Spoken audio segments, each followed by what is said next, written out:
OLA ও আবার নতুন মাল ধরছে রে। মালটা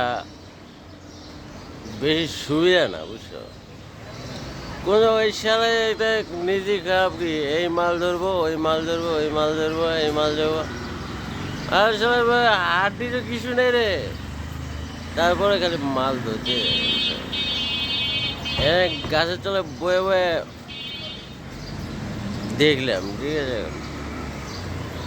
সেখানে এত আমাকে দেশটা নিয়ে এত খালি খেলা খেলতেছে, বুঝলাম না কিছু। এই মালটা আবার কই রয়েছে, ঠিক আছে। এই মালটা আবার একদম বড়ি বেঁচে কিছুই নেই, শুকনা শুকনা, বুঝছো? এই মালটাকে সাইজ করা যাবে রে কালো। ঠিক আছে, ঠিক আছে, ফোন দিস।